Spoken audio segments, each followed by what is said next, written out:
Halo, kembali lagi bersama Miss Evanggi di sini. Kali ini kita akan masuk ke materi baru yaitu tentang sel volta. Jadi sel volta ini adalah bagian dari elektrokimia. Jadi elektrokimia itu sendiri nanti terdiri dari dua buah sel. Yang pertama namanya sel volta, yang kedua tentang sel elektrolisis. Dan kali ini kita akan bahas apa itu sel volta. Nah, kira-kira sel volta itu apa sih? Nah, ternyata sel volta itu banyak kita temukan dalam kehidupan sehari-hari, seperti gambar yang Miss tunjukkan di sini. Kalian kenal ini kan?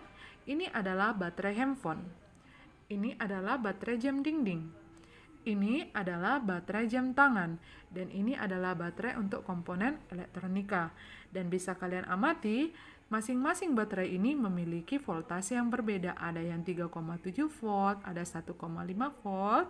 Nah, sekarang yang menjadi masalah, mengapa berbagai jenis baterai tersebut menghasilkan voltase yang berbeda-beda? Nah, tentunya ini adalah menjadi suatu problem buat kita ya kan? Nah, masalah tersebut akan terjawab ketika kamu melihat data berikut. Nah, ternyata baterai-baterai tersebut memiliki tegangan-tegangan yang berbeda diakibatkan oleh unsur-unsur penyusun di dalam baterai itu pun berbeda. Jadi, ternyata bahan pembuat dari baterai-baterai tersebut adalah logam-logam yang memiliki potensial atau besaran atau tegangan tertentu.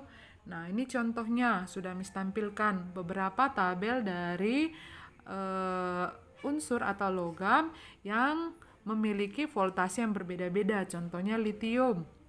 Nah, ternyata dia memiliki potensial itu adalah negatif 3,045 volt. Dan lihat ke bawah, makin ke bawah dia makin bernilai positif ya kan.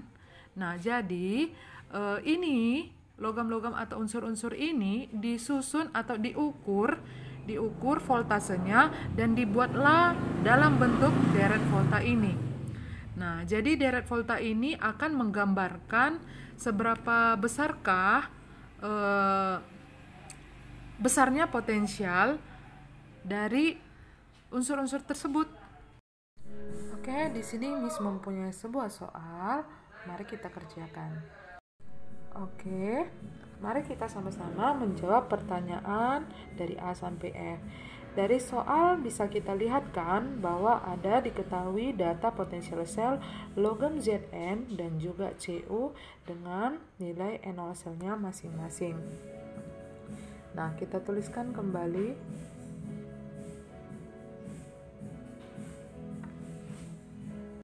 Oke, kita tuliskan kembali Cu 2 plus tambah 2 elektron menghasilkan Cu dengan NO sel sebesar 0,34 dan satuannya adalah volt. Nah, kita lihat bahwa Cu memiliki nilai yang lebih positif daripada Zn. Nah, jadi NO sel yang besar nanti dia itu akan kita sebutkan mengalami reaksi reduksi. Sedangkan yang nilainya kecil atau berharga negatif, maka dia nanti itu kita sebutkan dia akan mengalami reaksi yang namanya oksidasi. Oksidasi berarti dia anoda, reduksi berarti kita sebutkan dia katoda. Kraw ya, ingat ya, katoda reduksi, anoda oksidasi. Jadi kalau ditanya katoda berarti jawablah dia dengan Cu. Oke, selanjutnya kita buatkan di sini katoda. Berarti jawabannya adalah Cu. Oke. Selanjutnya bagian B, anode atau anoda. Nah, oke. Anodanya yaitu Zn. Sedangkan yang C, berapakah NO selnya atau potensial selnya? Kamu masih ingat bahwa rumus dari NO sel sama dengan NO katoda dikurang NO anoda, atau NO sel yang besar dikurangi NO sel yang kecil. Maka nanti kita masukkan nilainya 0,34 dikurang negatif 0,76, maka didapatlah hasilnya positif ya. Positif 1,1 volt. Boleh dihitung kembali ya sayang ya. Oke, nanti tanda positif ini menandakan reaksi spontan. Kalau negatif berarti dia tidak spontan. Oke, jadi spontan itu menandakan dia bereaksi. Oke, yang bagian D. Bagaimanakah reaksinya? Oke, kita lihat aja dari data soalnya. Cu2 plus ditambah 2 elektron menghasilkan Cu. N0 selnya tetap positif 0,34 volt. Ingat ya, kalau dia lebih besar berarti dia tetap mengalami reduksi elektronnya sebelah kiri. Nah, untuk Zn kita ganti posisinya menjadi Zn menghasilkan Zn2 plus ditambah 2 elektron menghasilkan N0 sel. Nah, dari harga negatif berubah menjadi harga positif 0,76 volt. Karena dia sudah merupakan reaksi oksidasi. Elektronnya sama habis, maka reaksi bersihnya adalah Zn ditambah Cu2 plus menghasilkan Zn2 plus ditambah Cu. Maka N0 selnya dapatlah nanti dia 1,1 volt. Demikian dia. Samakan dengan Charcep dan juga reaksi secara panjang. Sama-sama dia menghasilkan potensial sel yang spontan atau bereaksi. Itu dia ya.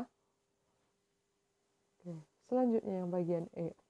Yang bagian E yang diminta itu adalah aliran elektron. Masih ingat kan aliran elektron? Ya, aliran elektron yaitu dari anoda menuju katoda. Oke, anoda adalah yang mana? Zn ya, katodanya adalah Cu. Berarti kalau ditanya aliran elektron, berarti dari Zn menuju Cu. Seperti itu dia. Selanjutnya yang bagian F. Notasi sel. Nah, bagaimana dia notasi selnya? Oke, kita buat dia dengan jembatan garam. Ini untuk daerah anoda, sedangkan yang ini untuk daerah katoda. Oke, anoda, di sini katoda. Oke, kita ingat kembali siapa katodanya? Atau anodanya. Ya, anodanya yaitu si Zn. Logamnya kita buat di pinggir. Cu-nya kita buat di pinggir juga. Sedangkan dalam bentuk ion kita taruh di tengah. Oke, inilah dia notasi sel untuk reaksi antara Zn dan Cu.